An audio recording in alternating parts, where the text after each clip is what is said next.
getting into center circle during that mid and end game. Still though, to get to that point, you have to win out early. Off spawn right now, there's a lot of different 1v1s, not much third partying going on, and it's free. Turret's getting taken out by Husky. I mean, everyone always talks about shockwave launcher or maybe the weapon that comes through with mythic items, whether it's the burst AR or the charged shotgun. Everyone always forgets about how good that vault is. Look at Jelty right now, getting taken out all the way down, and all he has is minis off of a regular kind of loot path to be able to consume.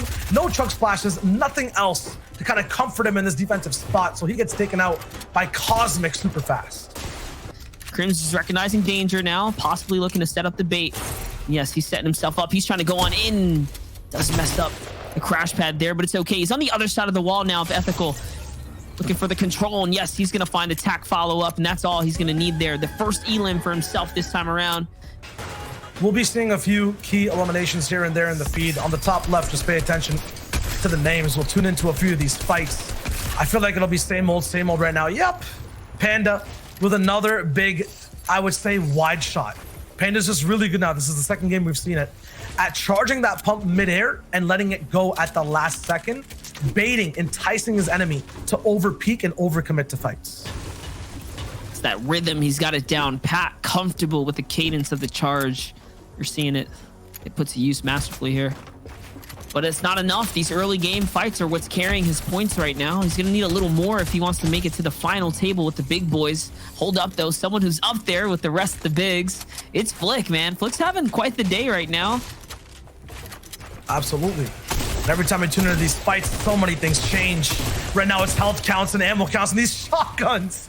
7 bullets traded. That pickup onto PCH for crazy GGs. Man, PCH cannot find his footing at any of these early spots just yet. And that's how it goes sometimes. Could just not be his day. Little medkit delivery, though, to top him off, and some floppers. So this is really nice for crazy. It's going to be a bit of an upgrade. On the other side, Keox, though. We've seen Keox, unfortunately, on the bad side of the barrel today, and now he's going against Jamper. Jamper, who doesn't have HP, but it's a storm fight that's dragging out now. And I mean, he's got the advantage. You can see Jamper's not pausing to heal, so Jamper needs to do something miraculous here if he wants to hit the shot to win the game, or to win this engagement, I should say the least. Here now, though, Keox just has to wait him out. No! He falls off, catches himself with the crash pad. The one crash pad, I might add, that he had there. Oh, just a couple seconds, though. Jamper will phase over. There it is. The siphon comes through. Wow.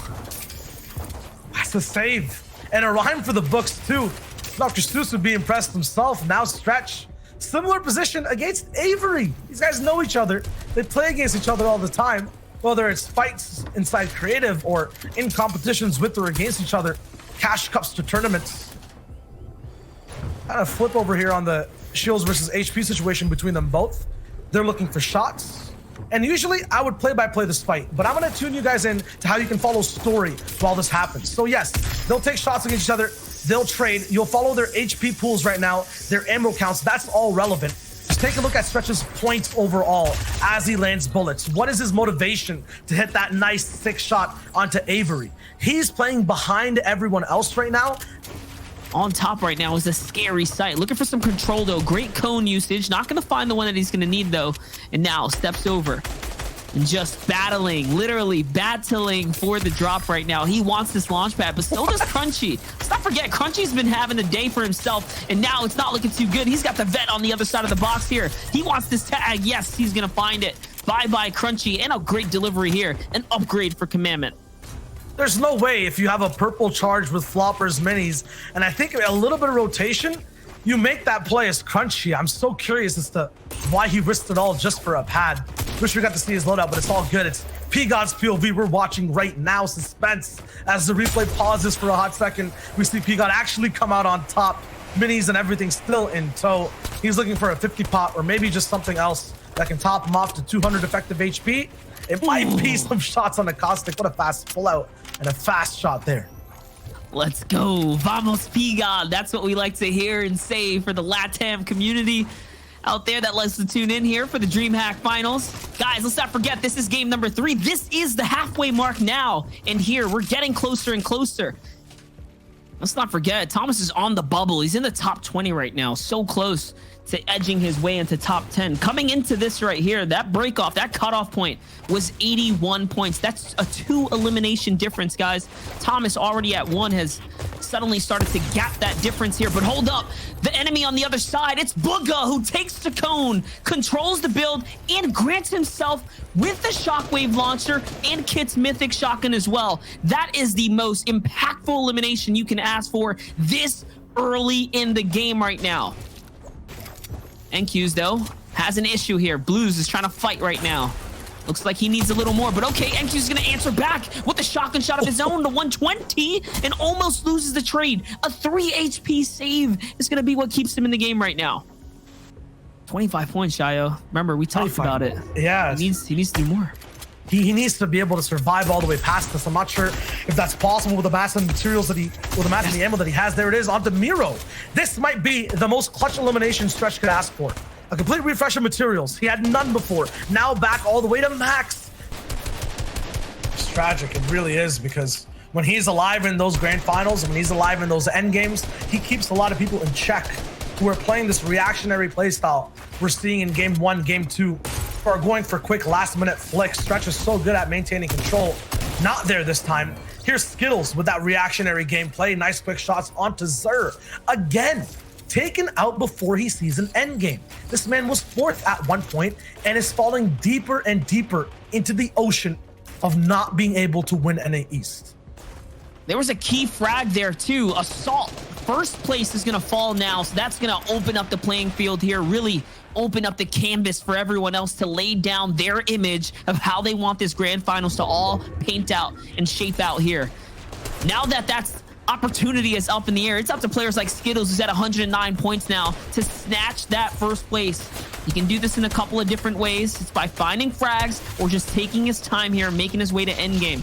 There is so much more placement to be given out here. Players like Booga now have a top or an opportunity to get to the top as well. Will he find Shark? No, he's not, but that's okay. He's got more players in sight here. He's trying to get active. Remember, he does have that shockwave launcher. This is the first time, like we said before, that we're going to see Booga with an actual meta loadout, like the strength in his inventory and making his way to endgame.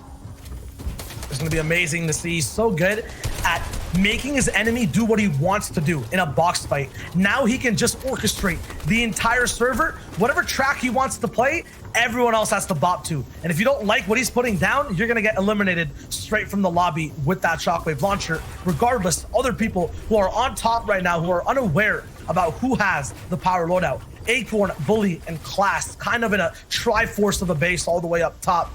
Degen right below them, Todd Ty beside as well.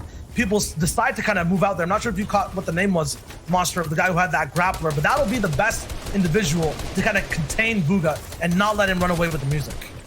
Yeah, there it is. I think it was Trey who just cut through the bottom of our screen there. So he's already to zone. Yeah, Osu's Trey sitting there with Daxter and Mars, but here it is. It's time to start making a move. It's time to hit the boogie down, and he's going to launch pad across there. Cal, on the other perspective, the player who might just be at the bottommost area in the zone here. He needs more points, and there it is. He wants to swap places. He wants to climb his way up the leaderboard. He's going to find Bully on the touchdown here, showing that, hey, it's halfway into the competition, but I'm not out of this just yet. I want to do more here for myself. Take a look at the wide shot, though. Just look at the players still alive as it freeze frames for us. It's Booga. It's Class. It's Smacked. I see Aspect. Mars still in this game, too. Other top 10s in there, too. Coop still alive, and Skittles as well. This is going to shape up the standings now that Assault is no longer in the game. Do not forget that. As players like Cal are still getting some crazy exchanges here. We might be looking at one of the biggest comebacks for someone who was at the bottom of the food chain, somewhere in the last place.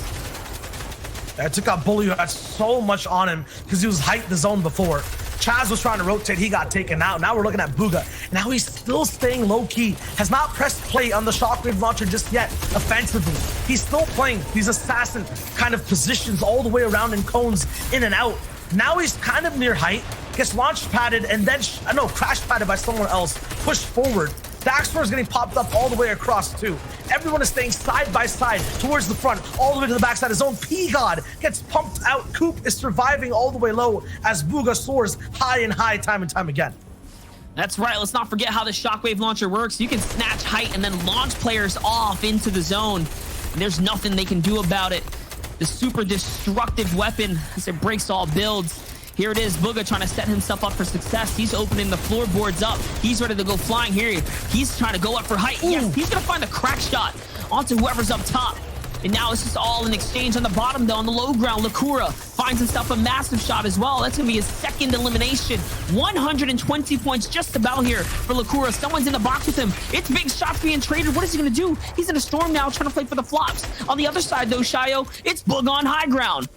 15 people left, 8 zone about to just lock in a few seconds. Bugha's up top, but he's not staying quiet. He's beaming down completely, and I think still has double digits left over in that shockwave launcher once the zone starts to close over or goes over. New builds completely. Coop is looking low, taken out by Smacked. Buck T alive this time, looking for revenge. It's him versus Smack, box to box. Aspect versus Degen. Degen taken out again. Aspect cannot get the refresh. Acorn takes him out. Acorn from 0 points is rising all the way towards the top in this end game. Bugha is still alive, looking for shots from the top side downwards, looking to reign as king, as the first place contender over everyone else. He has a huge elimination, follows up with tags of his own. This is his game to win, his game to close out. Absolutely. Time to hedge your bets, guys, because there's no way the World Cup champ's going to give it up now. He's got the lead, and it's all in his favor here. It's 3 eliminations, 160 points, well and above into that first place threshold he's soaring into. And now it's time to see what it is that he can find on the way out. Only 9 builds, though, so he's got to be very, very cautious here to take his time. On the other side, though, the other perspective, the other story, it's completely different. It's mayhem in the low ground. Nick, Bukti, Lakura, all battling it out as Bugha's just applying pressure from up above with that shockwave launcher and AR.